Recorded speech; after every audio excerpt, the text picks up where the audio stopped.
mõistada koos teiega ja me oleme lihtsalt siin selleks, et lihtsalt tõsta kõrgeks Jumala nime ja läbi selle muusika, mida me siin teeme ja lihtsalt läbi selle Jumal, mis tema räägime siin täna ja lihtsalt ma loodan, et me saame sellest kõik osa ja lihtsalt meie ellutööd saada muudatused siin.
videotunnistust hoopis.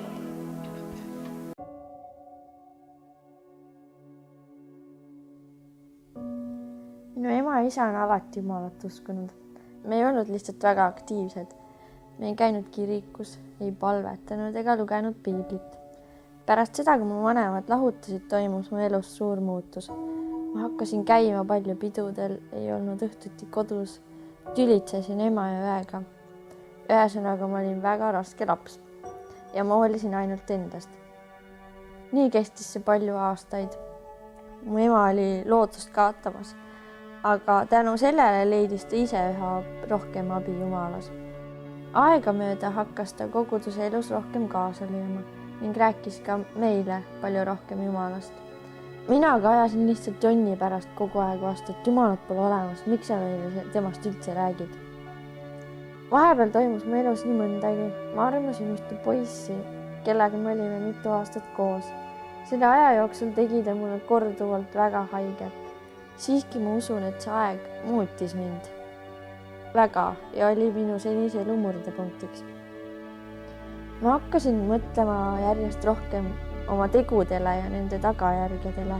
Minust sai aegamööda täiesti uus inimene. Ma küll ei teadvustanud seda, aga hakkasin järjest rohkem mõtlema ka Jumalale ja tema olemasolule.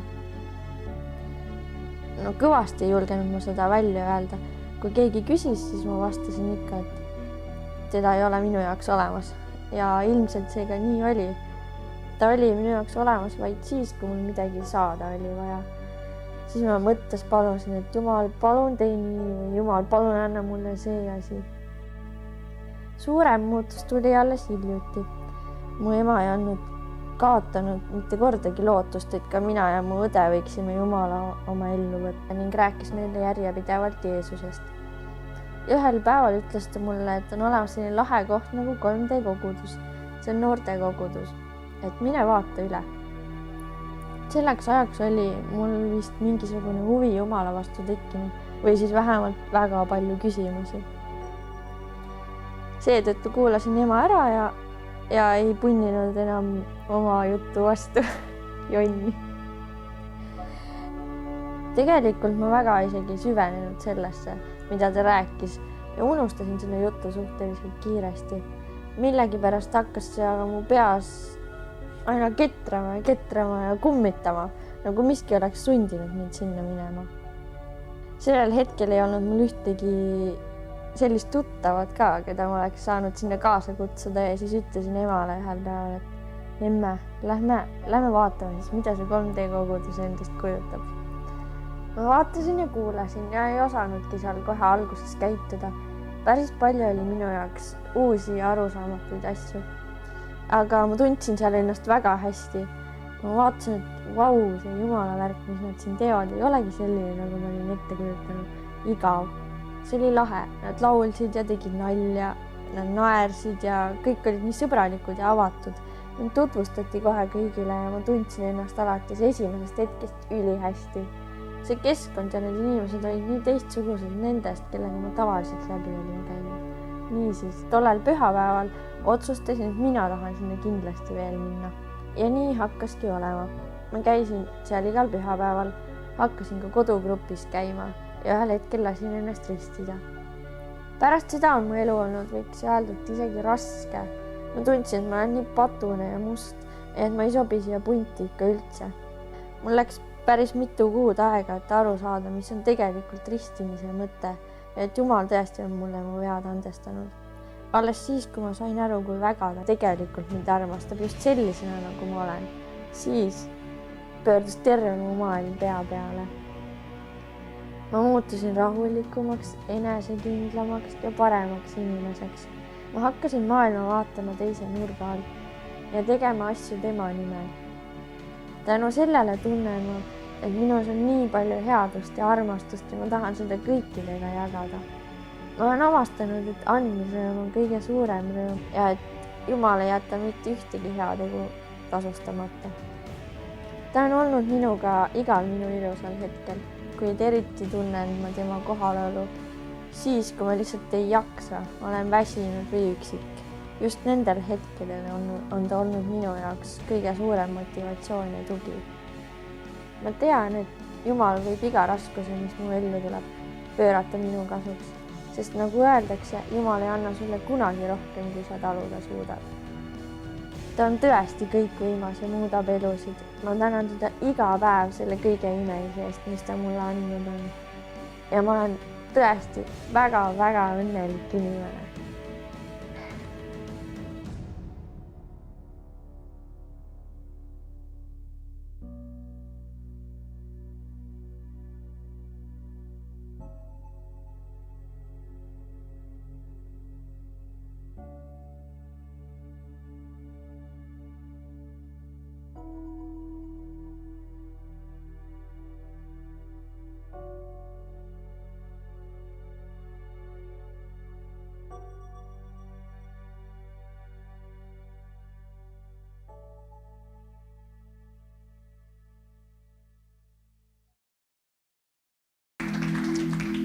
Wow.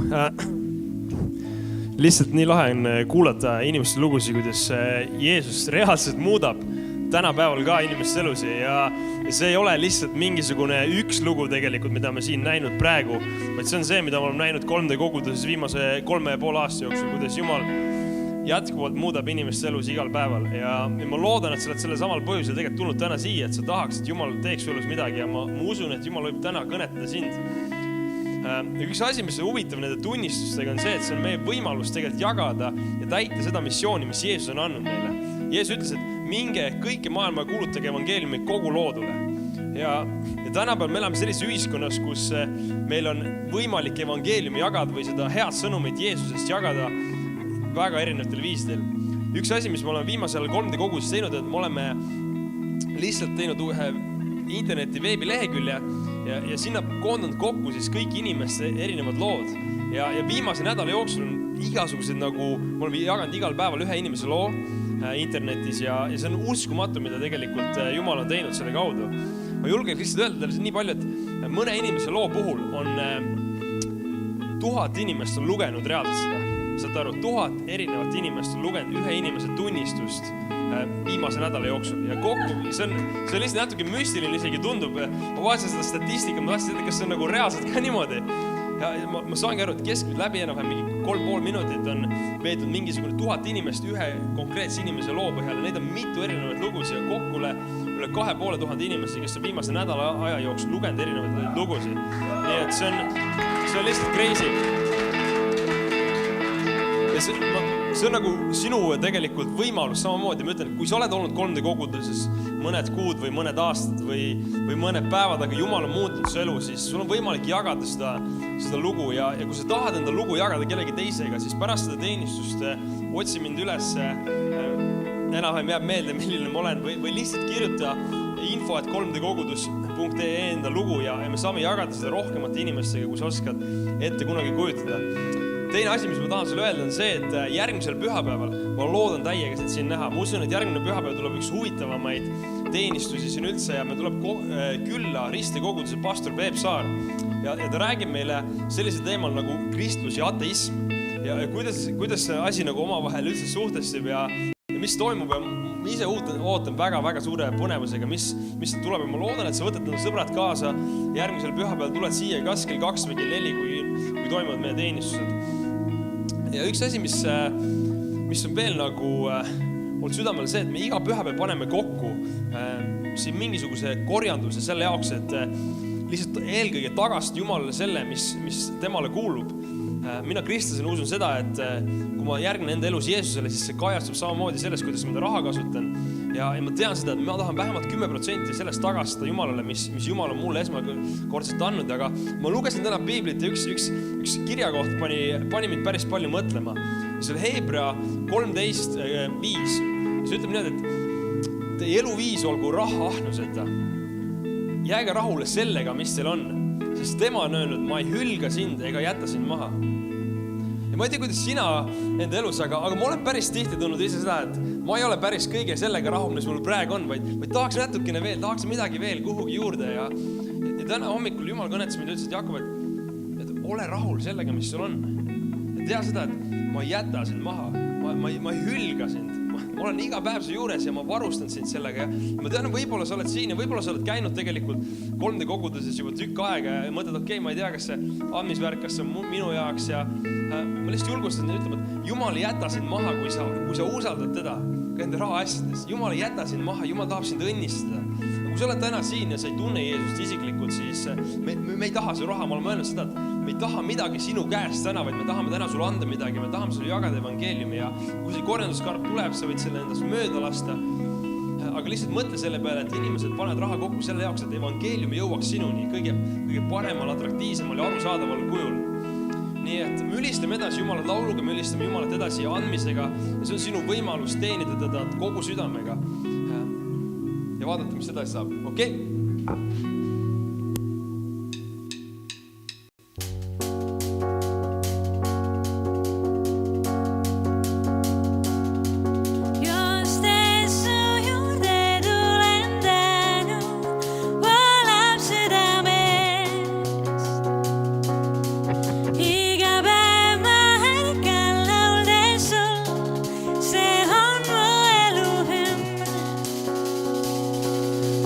tahan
selle eest, me saame olla lihtsalt sinu ees ja ülistada sind, Jumal, ja et sa kuuled neid sõnu, mida me laulame sulle, Jumal, sa kuuled neid palveid, mida me palvetame sinu poole enda südames. Ja ma tänasin selle eest, et sul on tõesti hea meel, Jumal, kui me lihtsalt kiidame sind. Amen.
võtame istet ja Me kutsume siia ette tänase kõneleja.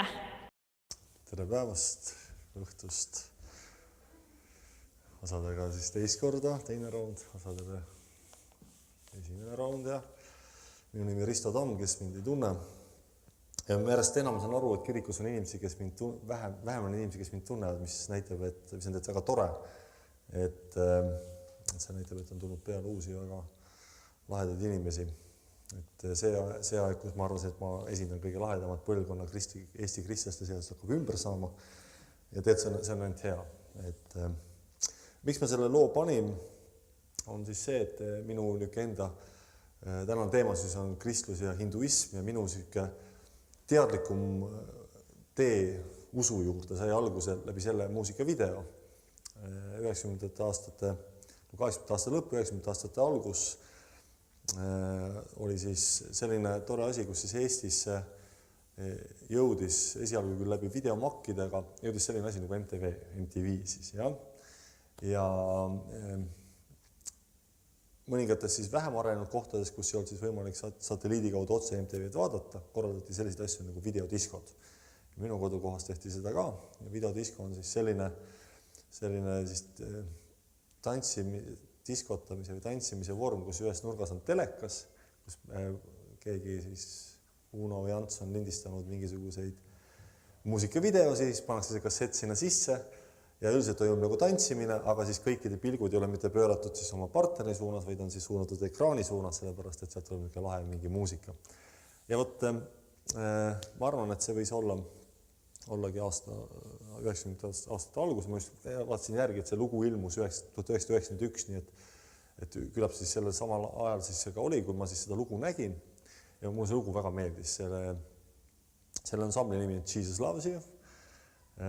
Sellel Jeesusega väga palju midagi rohkem pistmis kui selle nime. Selle esitajaks oli mees nimega Boy George, kes on siis omapärane nähtus Euroopa või Briti muusikatööstuses ja üritas siis laulu, mille nimi on Bow Down Mister ja mis siis teate räägib siis on krishnaitlusest ja krishnaidid on siis nii-öelda üks moodne Lääne-Euroopas kodunenud hinduismi vormidest. Aga sellel hetkel minu usulised teadmised või teadmised religioonidest olid üsna pinnapealmised. Ma teadsin, et on olemas piibel, teadsin, et on olemas Koraan, ma teadsin kõikide Kreeka jumalate nimesid, olin kuulnud, et on olemas budism ja hinduism, religioonid ja ega rohkem on väga palju midagi teadnud. Aga selle video juures mulle meeldis see visuaalne pool, mulle meeldis see tüüp, kes hüppas tagurpidi saltot ja see soeng väga meeldisid, kiilakad. Ja siis mulle meeldisid need kollased hõlstid ja mõtlesin, et jube lahe, et peaks hakkama budistiks, budamungaks, sest ma arvasin, et tegu on siis budistidega, sest mu teadmised nagu olid üsna pinnapealsed. Ja umbes samal ajal tolleaegses siis niisuguses popis noorteajakirjas nimega Noorus ilmus üks artikkel, mis rääkiski budismist ja budamunkade elust ja kohustusest ja kui ma olin läbi lugenud selle tekstis, ma saan aru, et ma ei suuda neid kohustusi pidada. Terve pikk loetelu, mida kõiki budamunk peab tegema, siis ma otsustasin, et minust budamunk ei saa. Aga sellega sai siis minu usulised otsingud alguse või ütleme teadlikumad usulised otsingud, kus ma hakkasin ennast püüdma mingisuguse religiooni kaudu määratleda. Et ma usun, et me kõik oleme, et inimene on oma olemuselt vaimne olend ja see soov leida kontakti Jumalaga on meis kõigis olemas. Ja selleks ka religioon on lihtsalt üks abivahend selleks, kuidas jõuda Jumalani. Neid abivahendeid on väga erinevaid ja mõned abivahendid võivad Jumalast ka väga kaugele viia, mis on päris omapärane, et sa teed tööriista, millega peaks olema eesmärk on naelu seina lüüa, aga lõpptulemusena midagi muud. See on, lõpuks on kuulipildu näiteks, aga algselt oli mõeldud haamriks. Ja kui ma olin 17-aastane, siis minu usutöö läkski sedapidi edasi, et mind hakkasid huvitama need erinevad religioonid, aga jällegi need huvi oli pinnapealne. Ma lihtsalt noppisin kuskilt mingid infot, mingid ajaleheartiklid, mingid jutud. Ma piiblist olin lugenud vanas kooti kirjas, et alguses oli Jumal taeva ja maa ja kuna seda teksti oli minu jaoks nii keeruline lugeda, siis ma arvasin, et sellest piisab. Ma tean juba piiblast päris palju, ma tean Kristusest päris palju. Ja mul oli tekkinud selline arusaamine, et ma olin siis pigem nagu sellises agnostiku seisundis jõudnud, kus ma nagu otseselt eitanud Jumala olemasolu, aga ma ei pidanud vajalikuks läbi ühe religiooni ennast kuidagi määratleda. Ja kui mul sõbrad olid saanud kristlasteks, mõned sõbrad siis, mitte kõik, ja nad käisid mulle rääkimas, et nad on leidnud Jeesuse ja see kõik tundus minu jaoks niivõrd huvitav jutt, aga selle huvitav nagu jutumärkides, et see oli jälle kellegi vaielda, siis ma mõtlesin, et ja sain aru, et kuna ma jäin vaidlustes peale, siis ma sain aru, ja ma arvasin, mu sõbrad esindavad kogu kristliku laia spektrit, et järelikult pole keegi usklikel öelnud ühte väga olulist tõde. Ja see tõde on see, et see, mida nad usuvad, on jama. Ja ma mõtlesin, et minu ülesanne ongi minna ütelda usklikele seda. Ja ma vabastan nad sellest raskest koormast, et see, mida nad usuvad, on jama. Et te ei pea uskuma mitte millessegi. Sest ma ise ka ei uskunud ja kuna ma vaidlesin oma usklike sõpradega, kes osa mulle vastu öelda, järelikult ma olen nüüd targem. Ja 17. jaanuar 1992 Rapla vabakoguduses ma läksin usklikega vaidlema. Tagajärjeks oli see, et samal õhtul ma andsin oma elu Jumalale. Olen kristlane sellest ajast saadik. Õigemini, mulle see määratus kristlane väga ei meeldi selle koha pealt, et sellega seostub jube palju igasuguseid muidki asju, aga pigem võin öelda, et mul on olemas oma isiklik suhe Jumalaga, Jeesusega. See teekond on olnud siiamaani väga mitmetasandiline, on olnud selliseid kõrgemaid hetki, madalamaid hetki, on olnud hetki, kus ma olen palvetanud Jumala poole, et Jumal, ma ei usu sinusse. Ja on hetki olnud, kus ma olen arvanud, et teatud kindlad religioossed praktikad, ma pean kindlad mingeid asju tegema, et ma näitamaks, ma olen tõeliselt kristlane. On olnud selline faas, kus ma palusin Jumala käest andeks, kui ma kogemata bussiga sõites kuulasin Raadio 2 ja arvasin, et ma olen teinud maailma kõige suurema patuga hakkama saanud. Ja olen jõudnud ka mingitesse teistesse äärmustesse. Igasugused asju on läbi elanud, aga see teekond on väga huvitav. Ja see teema, hinduism ja kristlus, miks ma sellest, mind on siia kutsutud, ma täpselt ei tea, miks nüüd ainult mina olen sellest teemast rääkima, aga minu kokkupuude hinduismiga isikliku tasandil selles mõttes puudub, et ma ei ole hindu, ma ei ole sündinud Indias, ma ei ole isegi kordagi Indias käinud, mul on olnud küll sõpru, kes on käinud Indias. Mul on sõpru, kes tegelevad ühe või teise hinduistlike praktikaga, näiteks mul on üks väga sõber, kes on joogaõpetaja Pärnus. Mu enda kunagine bändikaaslane trummar sai kristlaseks tänu sellele, et ta käis Indias. Kui kristlastele, ma ei tea, kas 3D kogudus on üks soovitud, kui ta kristlaks saada, mine Indiasse. Aga bändi trummar, kes ei olnud ka kristlane, ta oli huvitatud sellest hinduismi teema, siis tema sai kristlaks tänu selle, et ta käis Indiasse läks. Aga ta oleks nagu rohkem see, kuna ta mängib India trumme tablasid. Ta on Eestis kõige kõvem tablamängija, Arno Kalbus on ta nimi. Siis kui ta Indias käis, siis ta jõudis selle arusaama, kui ta nägi kogu seda korratust, mis seal oli. Siis ta ütles, et kõik need inimesed ja see meeletu liiklus ja prügi ja kõik, siis ta ütles, et peab olema Jumal, et see asi koos püsib. Tuli Indias tagasi kristlaseks ja võttis kristlasest naise endale ja kõik selline asi. Aga mul endal see kontakt Indiaga puutub, aga minu töö on olla õpetaja, ma õpetan usundi lugu.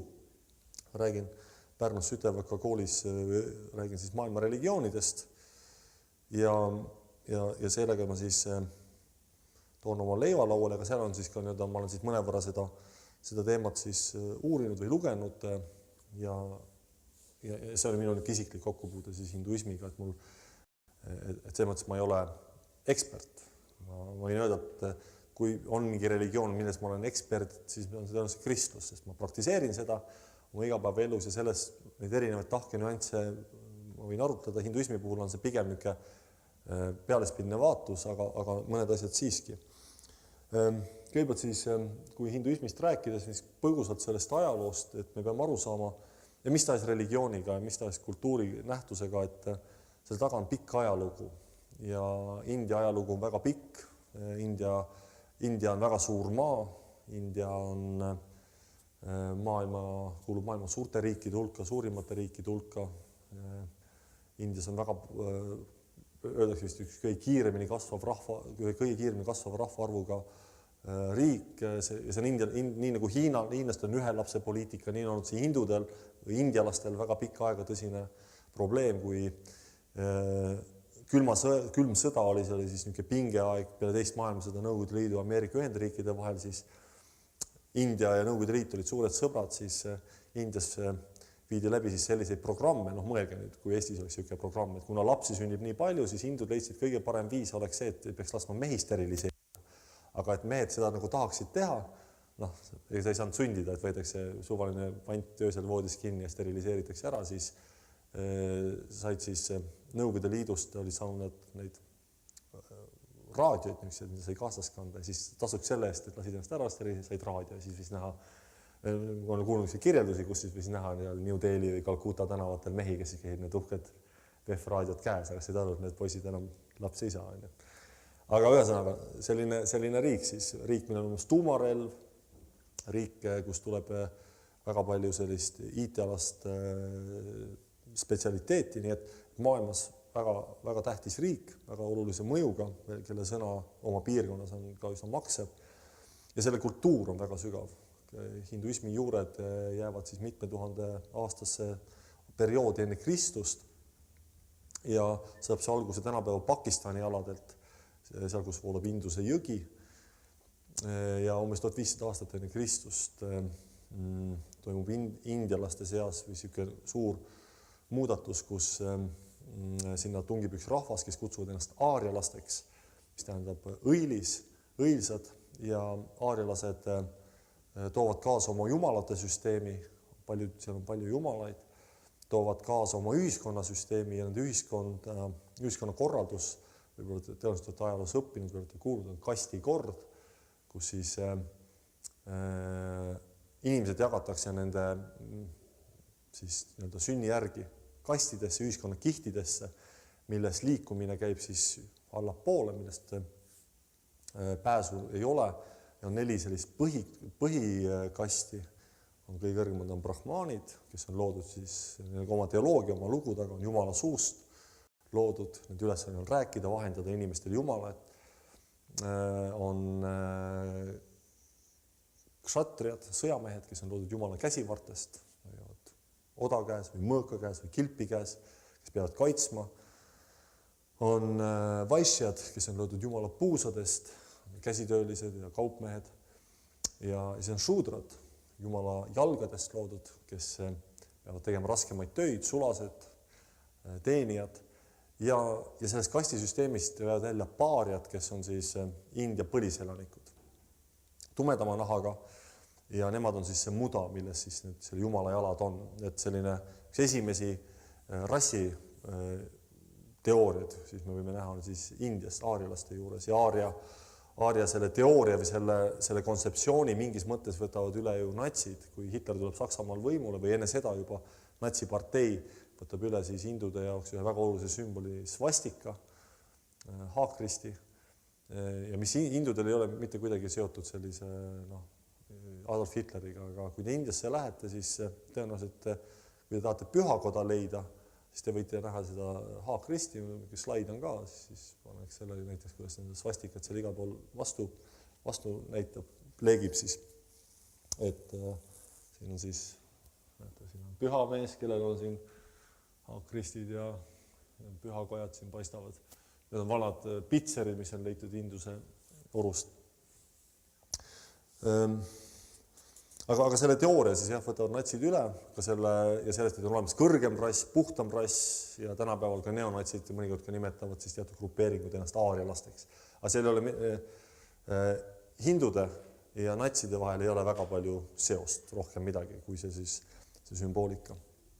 Nüüd, mida siis on hinduismi juures tasuks siis teada? Kõigepealt siis see, et mille poolest siis, või ühelt poolt on see, et igal religioonil on alati olemas mingisugune ühisosa mõne teise religiooniga. Sest see näitab seda, et meie pürgimus Jumala poole on sarnane.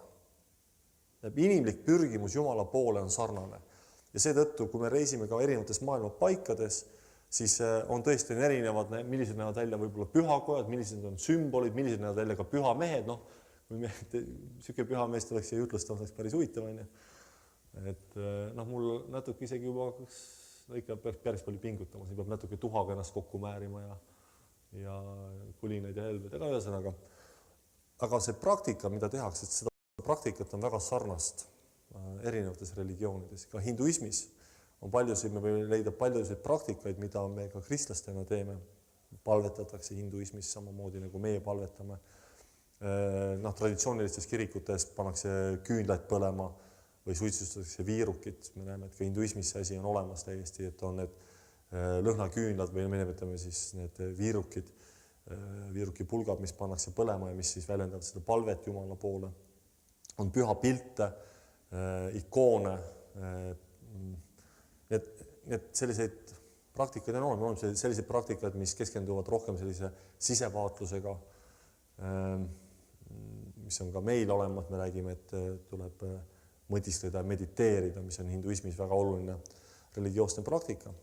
Kuid mille poolest siis hinduism ja kristlus, kus nad on täiesti erinevatel platoodel, erinevatel maailmades, on kõigepealt see, et hinduism on polüteistlik usund.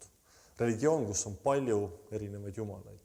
Hinduismis on jumalate arv väga suur. See on 300 miljonit jumalat. See on meie jaoks täiesti hoomamatu arv. Meie jaoks, kuna me oleme rahvas, keda on 1,3 miljonit, siis juba kõik, mis on üle 1,3 miljoni, meeletu suur.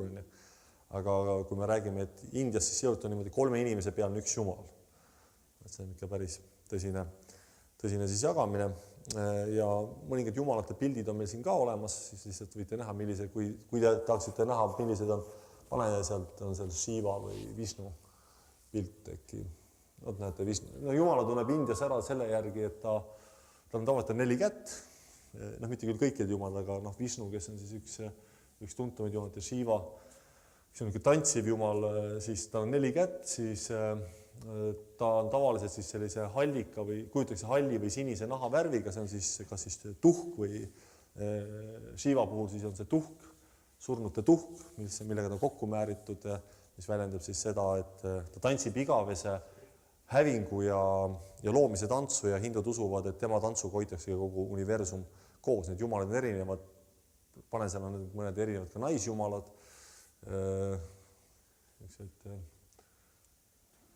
See ühelt poolt öeldaksegi, et siin ongi see näiteks ära see naiste multitasking oskus, et suudavad ühel korraga väga palju erinevaid asju teha. Kaali, kes on siis üks hirmsamaid jumalusi hindude teoloogias, kellele siis on ajaloost teada, et on toodud inimohvreid ja ka tänapäeval on üksikuid selliseid väga väikeseid gruppe, kes mõnikord toovad ka tänapäeval inimohvreid. See on ääretult, see ei ole nagu hinduismi põhimõttele üldse kuidagi omane, üldse elusolendite ohverdamine, veelgi vähem siis inimese ohverdamine. Me näeme, et on tohutu kirev ja suur jumalate maailm ja kristluses me teame, me usk põhineb arusaamal, et on olemas üks jumal, kes on maailma looja, kelle kohta me ütleme, et on isa ja kes on hea, kes armastab maailma ja kes otsib suhet inimesega. Et seesama pürgimus, mis on meisse pandud, siis kui me loeme piiblis, me näeme, et seesama Jumal otsib suhet minuga ise. Nüüd hinduismis teine väga oluline erinevus on nüüd see, kuidas siis jõuda selle suhteni Jumalaga või kui me küsime, et mis siis selle suhte eesmärk on, siis üks olulisemaid eesmärke on alati see vabanemine enda siis kui me kristlastena räägime, kasvame sõna oma patusest, loomusest ja et jõuda nagu enda selle tõelise endani, kes ma siis olen, kelleks ma olen loodud. Kui me piiblit loeme, siis Paulus ühes kohas kirjeldab nagu sellist inimlikku paradoksi või dilemmat, milles me elame, et hea, mida ma ei taha või hea, mida ma tahan, ma ei tee ja kuri, mida ma ei taha, ma teen. See mingis mõttes ongi, et see, kes ma tahan olla, see ma ei ole või see, kes ma ei taha olla, see ma olen ja see, kes ma tahan olla, see ma ei ole. Ehk siis ma ei ole nagu iseennast ära tundnud, ma ei ole nagu kodus. Ja religioonide eesmärk ongi nagu tegeleda selle igatsusega, et kuidas jõuda siis koju tagasi, Jumala juurde tagasi, kuidas vabaneda kõigest sellest, mis mind takistab.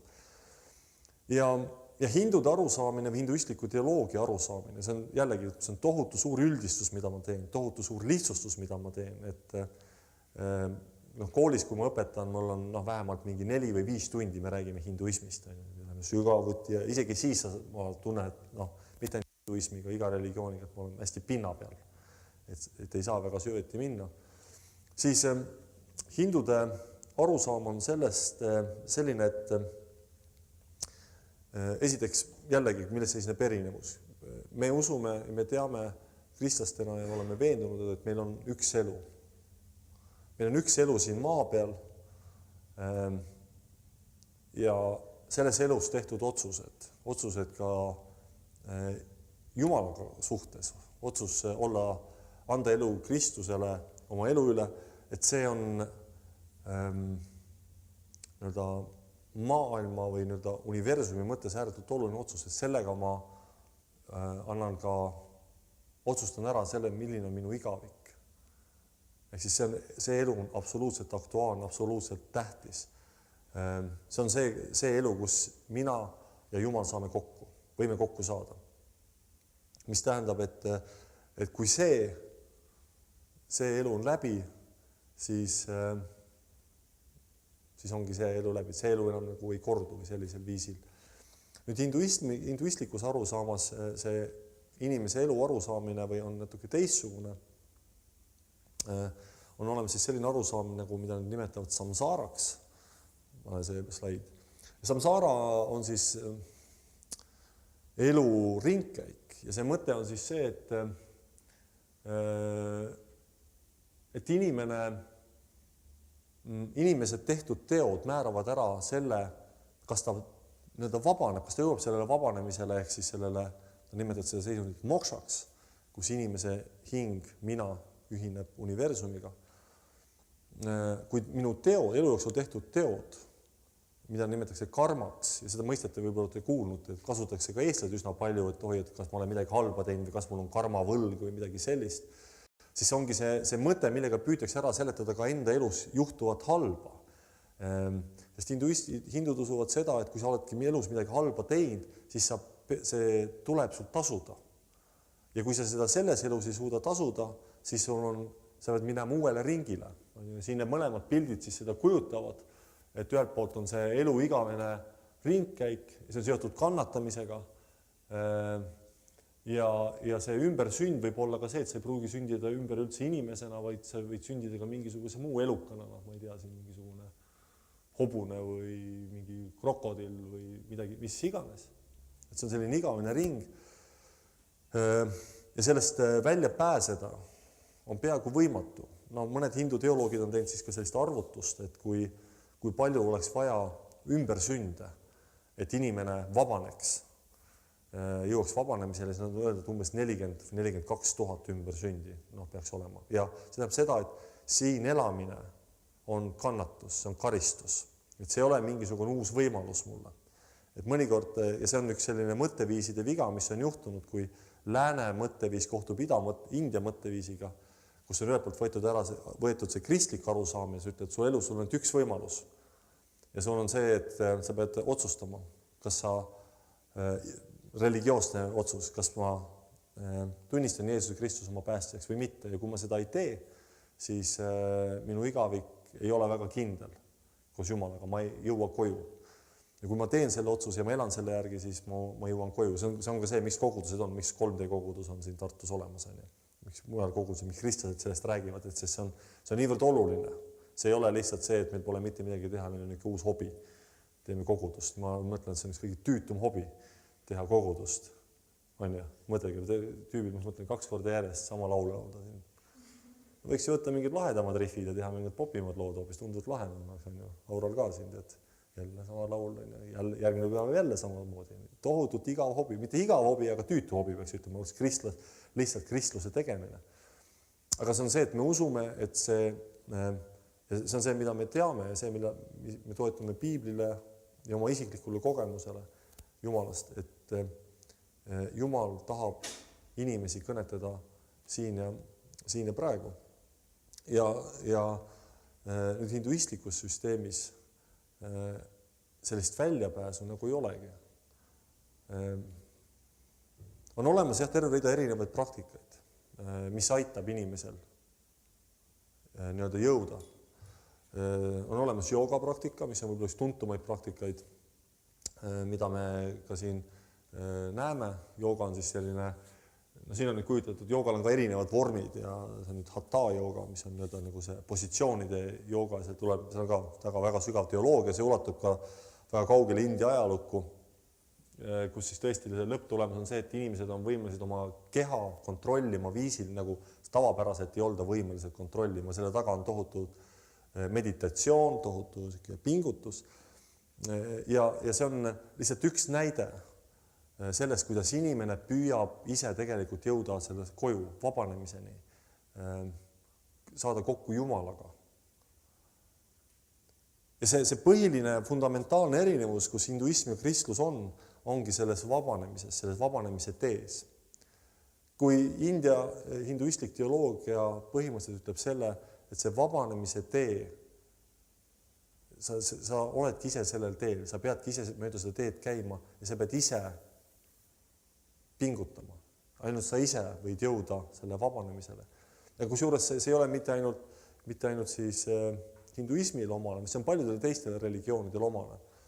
Kui küsitakse, mille poolest siis kristlus ja mõni muu religioon erineb, sest iga religioon ütleb, et me oleme kuidagi unikaalsed, sest muidu pole ju mõtet ka kuidagi eksisteerida, kui me ütleme, pole unikaalsed, siis üks fundamentaalsemaid ja põhilisemaid erinevuse seisneb Jeesuse õpetuses. Ehk siis, et töölt poolt me teame, et Jeesus on lihtsalt selline tore filosoof, tore mõtleja, eeskuju lihtsalt, vaid Jeesus ka oma õpetuses, ta seab iseennast oma õpetuse keskpunktiks. Ja Johannes evangeeliumis 14 peatükk 26 ütleb Jeesus siis ühe tuntud fraasi: mina olen tee, tõde ja elu, ükski ei saa minna isa juurde muidu kui minu kaudu. Ehk siis, et kui kristluses või kristlikus arusaamas, kristliku teoloogia järgi on see koju jõudmine, vabanemine, kokkusaamine Jumalaga võimalik ainult läbi Kristuse. Ehk siis, et Jumal on selle tee ise tulnud juba vastu. Jah, hinduismis on sarnaseid jooni ja mõnikord seda aetakse ka sassi, on üks selline mõiste nagu avatar või avatara, mis mul on siin ka üks slaid ja te võib-olla teate siis ka popkultuurist ühe filmi kaudu, siis see avatara on see, kus Jumal võtab inimese kuju, elab inimesena.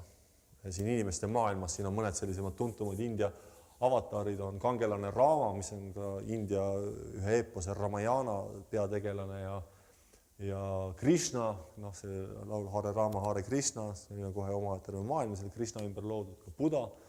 Ja see avatar film, mis tegelikult väga palju kopeeribki kogu seda ideed, kes see avatar on. Kuid selles pildis ei ole see, et Jumal tuleks ja võtaks inimese karistuse enda peale. Jumalad jäävad hinduistlikus süsteemis kuskile kaugele teise sfääri.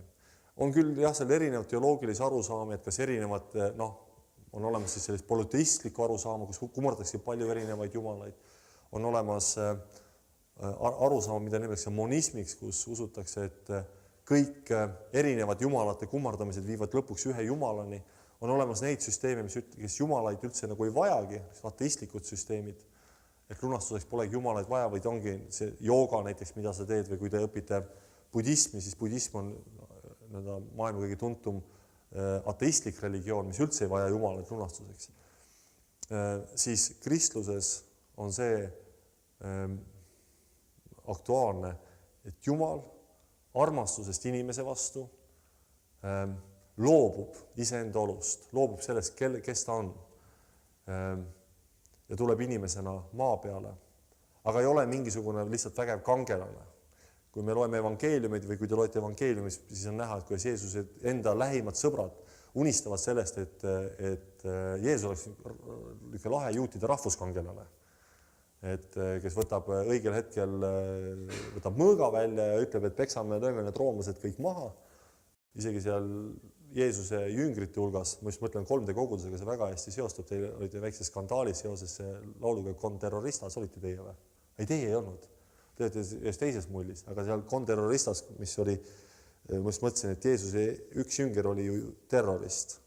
see Loot, kes arvaski, et Jumala riik tuleb maa peale tuua sellise moe, et roomlased tuleb maha lüüa. Et Jeesus ei tule sellise rahvalasena siia, vaid Jeesus tuleb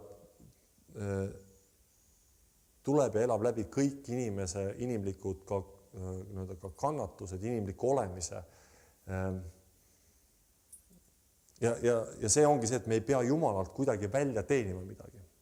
Hinduismi puhul ja mitte ainult hinduismi puhul, vaid paljude religioonide puhul me näeme, loomulikult ühelt poolt on see, et inimene tunneb teatavat tänu Jumala või jumaluse suhtes, aga samas ka seda vajadust Jumalalt välja teenida.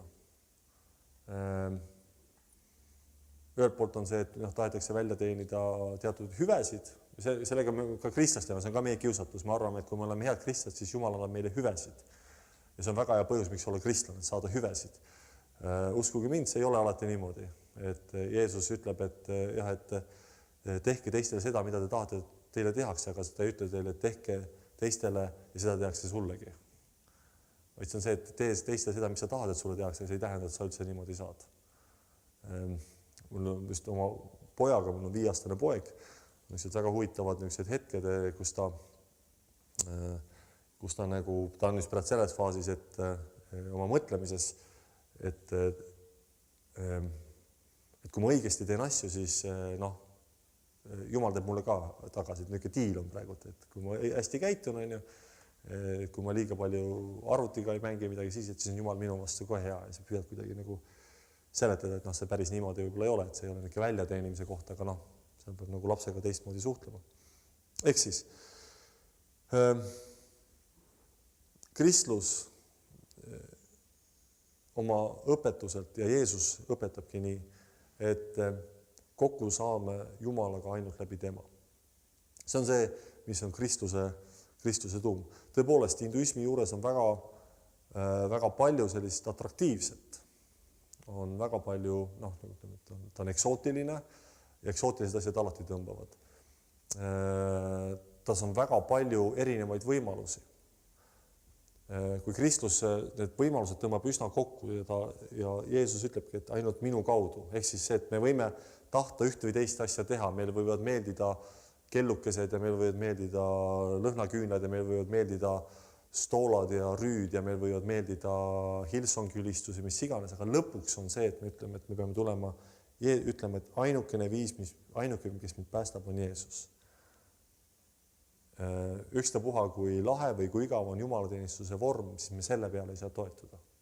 Mitte kunagi. Mina mõtlesin, et mingis mõttes see kogudus on minu unistus on täide läinud, mida ma ei ole kellelegi kunagi võib-olla rääkinud. Kunagi olles noore kristlane mõtlesin, et jube pull oleks kogudus, kus oleks mingid trummid ja elektrikidrad ja värk käib ja et ongi niisugune, et nüüd on kogudused olemas päriselt. Ma ei ole mitte midagi teinud 3D heaks, ärge seda võtke, et ma nüüd unistasin ja Jumal viis minu unistuse siin täide, aga lihtsalt mul on hästi hea meel. Siis ükski selline vorm ei vii meid, me ei teeni Jumalat midagi välja, me väljendame tänu sellele, mis on Jumal teinud ja me peame aru saama, et Jumal kõneleb inimesega alati selles keeles, millest aru saab. Ehk siis ta hindudele kõneleb ka selles keeles, millest nemad aru saavad. Aga see lunastus on üks ja sama. Eestlasele, hindule, ameeriklasele ja see lunastus tuleb ainult läbi Kristuse. Mul on üks hea sõber, kes on, nagu ma ütlesin, joogaõpetaja Pärnus, kes on, ta oli kunagi kristlane või vähemalt ta oli siis seotud sellise liikumisega nagu elusõna kunagi või sellise kogudusega, kui see päris alguses Eestis oli, kui ta oli pigem poliitiline vastupanu asi. Ja sealt hiljem läks siis ära teatud siis asjade tõttu, kus talle tundus, et seal mehed hakkavad nagu omavahel konkureerima, kes on kõvem mees ja kes mitte. Siis kui me temaga ükskord tulime Austriast ühest kontserdilt autos, rääkisime religiooniteemadel ja me leidsime üsna palju ühisosa, et me usume mingeid asju sarnaselt ja inimese põhiolemust ja kõike seda, et on üsna palju sarnasid arusaamasid. Siis jõudis oma küsimusele sellega, et Risto, et sa põhimõtteliselt ju oled ju nõus sellega, et põhimõtteliselt kõik religioonid on võrdsed, et pole vahet. Siis ma ütlesin, võt seesama lause, mida Jeesus ütleb enda kohta, mina olen tee, tõde ja elu. Ükski ei saa isa juurde ka ainult minu kaudu. Et see tõmbab väga selge eraldusjoone ka nende teiste võib-olla väga huvitavate ja väga põnevate religioonide vahele. Ja siin juures ma olen ka seda meelt, et religioonid, üks asi on õppida religioone kui mingit süsteeme, vaadelda kõrvalt. Teine asi on see, et religioonide juures on alati ka teatud praktikad ja religioonid tegelevad ka vaimse maailmaga. Ja vaimne maailm on midagi sellist, mille üle meil ei ole kontrolli. Ma arvan, et kuradi üks eksitusi, religioosseid eksitusi ongi see, et sa võid kontrollida vaimset maailma. On olemas täitsa eraldi sellised praktikad, üldiselt nimetatakse okultismiks või maagiaks, kus inimene usub, et teatud toimingute kaudu ma mõjutan vaimset maailma ja seeläbi saan endale siis hüvesid. Ja mõnikord seda maagiat esineb ka kristlaste seast, et arvates, et kui ma teen seda, siis Jumal on kohustatud mulle seda vastu tegema. Nii-öelda ma panen nagu Jumala sellise kehva olukorda, kitsasse olukorda. Et Jumal peab mind õnnistama, kui ma maksan 10. Jumal ei pea sind õnnistama, kui sa maksad 10. Jumal võib sind täitsa õnnistama, aga Jumal on oma sõnas lubanud, et õnnistab sind, aga mitte sellepärast, et sa 10 maksa, vaid sellepärast, et armastab sind. Ehk siis, et sa ei saa nagu Jumalaga manipuleerida. Aga maagiline mõtlemine ja okultistlik mõtlemine ongi see, et sul on olemas teatud vaimsed vahendid, mille kaudu sa saad mõjutada vaimset reaalsust. Ehk siis, et mis tahes ka võõraste religioonide või teiste religioonide praktikate puhul tasuks olla pigem ettevaatlik. Sest esiteks, vaimne maailm ei näita ennast sellisel viisil, nagu me oleme harjunud asju nägema. Usundi loos üks sagedamiseid arutelusi, aeg-ajalt nagu tuleb, et kas Jumal on olemas või mitte, siis on alati sellised veendunud vennad, kes ütlevad, et ei ole Jumalat olemas ja see põhiargument on see, et sest ma ei näe teda. Ja selle üle saab siis väga palju argumenteerida, mida kõike me ei näe ja mida me kõik usume, et on olemas. Alates tuulest ja mõtetest ja kuni siis olete internetis lugenud ajude näiteid ja muud asjad, et me aju ei näe, aga näed, et ometi usume, et sa mõtled. Siis vaimne maailm ei ilmuta ennast sellisel füüsilisel ja nähtaval kujul. Me ei saa kuidagi mõõta Jumala või millegi muu kohalolu. Kuid ma täitsa olen veendunud, et Uus Testament mitte ilma asjata ei hoiatagi ka selle eest, et kui te loete Pauluse kirjasid ja täitsa soovitan ka selle pilguga lugeda, et Pauluse kirjades on mõnikord, et ta kirjutab ka kellegi vastu. Siis need on need kohad, kui Jeesus oli taevasse, oli noor kogudus tekkinud, siis oli tekkinud terve rida uusi õpetusi, mis püüdsid näha ka selliseid Jeesusest luua ka sellise müstilise ja maagilise kuju, midagi sellise sensitiivi või nõiataolise, kellel on olemas supervõimed. Mees, kes on tulnud supervõimetega, see on gnostitsismiks ja seal oli niisuguseid toredaid õpetusi, näiteks üks oli see, et kui elas mees, kelle nimi oli Jeesus. Tavaline mees, juudi niisugune puussepp Jeesus, niisugune vant oli seal, tegi seal oma puussepatööd, aga siis Jumal saatis tema sisse, kui ta oli 30-aastane ja kuulis, et on mingisugune vend, kelle nimi on Johannes, ristib seal inimesi, läks ka Jeesus sinna, kõik teised sõbrad läksid ka, mõtlesid, et jube pull, lähen vaatan ka. Ja siis, kui ta ristiti ära Jordani ees, siis Jumal saatis tema sisse Kristuse. Ja siis hakkasid kõik need imeteod ja need asjad juhtuma ja Jeesus oli ka ise üllatunud, vau, et näed, et lähen peole ja tahaks võtta vett, aga see on vein, jube lahe, siuke vend. Ja näed, pime hakkab nägema ja kõik sellised asjad. Ja siis kurat sõide peale jube tigedaks ja tahtis siis, leidis, et nüüd on hea võimalus Jumala ära tappa. Ja keeras asja niimoodi, et Jeesus, Kristus, siis tuleks risti lüüa. Ja siis, kui oli ristilöömise hetk, siis Kristus läks välja ja ristil suri mees nimega Jeesus.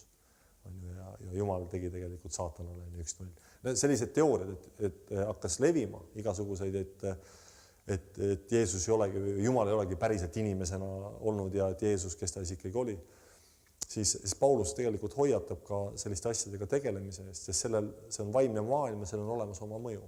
Ka erinevate religioonide praktikate praktiseerimine ei ole alati ohutu mäng eksootiliselt põneva toreda asjaga.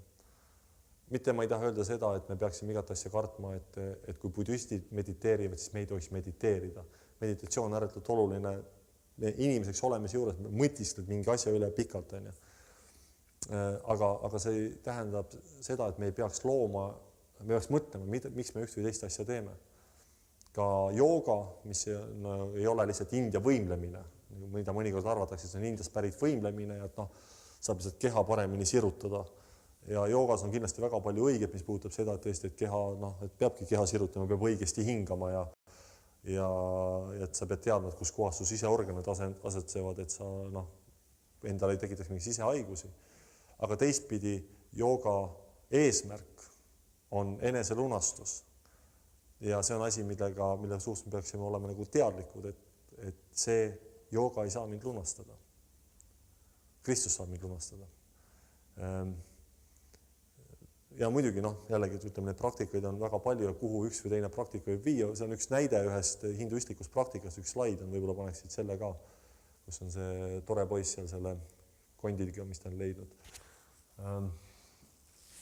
On siis ka selliseid huvitavaid praktikaid, siis, kus on siis Shiva kummardajad, kes näitavad, et nad on ületanud selle surmahirmu ja siis määrivad ennast surnute tuhaga kokku, sest inimesed seal põletatakse, kremeeritakse avalikult tuleriitadele, mitte siis nagu meie, et kaevame augu ja peidame vanaema ära, vaid seal tehakse tuleriit, pannakse tuli otsa ja kui sa oled vaene inimene, siis need puud pole, pannakse vähem puid ja vähem kuivemaid ja kui sa oled rikas, tehakse suuremate puudega, kuivade puudega. Ja siis kõik see, mis järgi jääb, et siis kas visatakse Gangese jõkke või siis, kui on Gangese jõe ääresse või siis on siis surnuaiad ja siis need Shiva kummardajad siis püüavad näidata, et nad on üle sellest. Nüüd teistpidi on jällegi see, et tõenäoliselt selline praktika ei vii mind võib-olla Jumalale väga lähedale, et see võib mind viia pigem eemale. Et mis tahes religioonide puhul tasub teada religioone, tuleb suhtuda ka lugupidavalt inimestesse, kes erinevad religiooni praktiseerivad, sest ka religioon on keel, milles inimene suhtleb. Ja inimene võib jõuda, nagu ma ütlesin, mu enda sõber on jõudis Jeesuseni läbi India, üldsegi mitte otsides Jumalat Indiast, aga jõudis Jumalani läbi India, siis me peame aru saama, et kuigi me elame maailmas, kus kõik on käepärast ja seetõttu kõik on ka väga kodune. Mu hindudega ei olegi nii väga palju rääkinud, aga moslemitega, kes on kristlaseks saanud, siis alati on see huvitav küsimus, et kas see kui sa olid moslem, kui sa olid kristlane, kas on sama Jumal siis või mismoodi Jumalat näevad, siis moslemid, mul ei ole väga suur niisugust pöördunud moslemite tutvuskonda, mõned on, siis nemad on nagu öelnud, et ei, et see on täiesti erinev. Et see ei ole mitte see, et on palju erinevaid Jumalaid, et pigem on siis see, et ühe puhul ma saan öelda sõna Jumal, aga teise puhul ma seda sõna ei julge üldse kasutadagi, et see on midagi muud. Ja religioonide juures seda tuleb ka teada, ka hinduismi juures ta on põnev, ta on värvikirev, aga seal on palju erinevaid. See vaimne maailm on midagi, mida me ei saa kontrollida, isegi kui me seda usume. Jeesus on tee, tõde ja elu. See on see, mis on kristluse puhul, mis muudab kristluse unikaalseks, ainulaadseks ja ka mõnes mõttes ka hirmutavaks, sest sellega sa annad ära kontrolli oma elu üle. Muude praktikatega sa just omad kontrolli oma saatuse üle, oma lunastuse üle. Aga kui sa ütled, et Jeesus, sina oled tee, tõde, elu, sina oled minu elu kuningas, sina oled minu elu issand, kõik kuulub sulle. Minu aeg, minu raha, minu perekond, minu suhted. Uskuge mind, näete, väga hea, ütles, et lõpeta ära. Et see on üsna ränk hind, mida maksta. Aga see on teistpidi ka väga võimas hind selle asja juures, sest teist võimalust ju meil ei ole kui see elu. Ja isegi kui sa oleksid hindu, siis sa saaksid ka aru, et see elu on jube tähtis. Ja selles elust võib olla otsus, mis viib sind vabanemisele. Ja kristlasena ma ütlen, et jah, selles elus ongi see otsus. See on see, kui sa kohtud Jeesus Kristusega, oma isikliku päästjaga, siis sa jõuad moksasse, jõuad vabanemisele. Lõplikult sina jõuad koju, sa ühined oma loojaga. Kui sa nimetad seda oma kultuuris brahmaniks, okei, aga tegelikult on siis Jumal isa, kes sind armastab. Kui sobib, siis tõuseksime, palvetaksime ja siis lähme siis edasi. issand, ma tänan, et sa oled hea meie vastu, sa oled armuline meie vastu olnud. issand, ma tänan, et sa räägid meiega alati selles keeles, millest me aru saame. sa räägid hindudega keeles, millest nemad aru saavad, moslemitega, millest nemad aru saavad, ateisti keeles ja ka kristlastena selles märgisüsteemis ja keeles, millest me aru saame. issand, siin olles me tahame tunnistada, et sina oled meie issand, meie lunastaja. issand, et me armastame sind, me ei armasta religiooni nimega Kristus, aga me armastame sind. Ja me tunnistame, et me tahame armastada inimesi, kes praktiseerivad ka erinevaid religioone, kes on oma elus teinud omad valikud ja ei ole meie asi kedagi hukka mõista. Issand, palun anna meile häid kohtumisi, häid vestlusi, häid dialooge. Tööpoolt me mõistaks seda maailma, milles me elame, aga anna meile ka oskust ja tarkust ka kuulutada sind, anda võimalus sinust inimestele. Ja palun siin samas Eestis, kus on religioosne segadus, mitmekesisus ja usutakse igasuguseid asju igaks juhuks. Ma palun, et sa ka siin annaksid meile sellist selget sõna ja ütlemist. Palun seda Jeesuse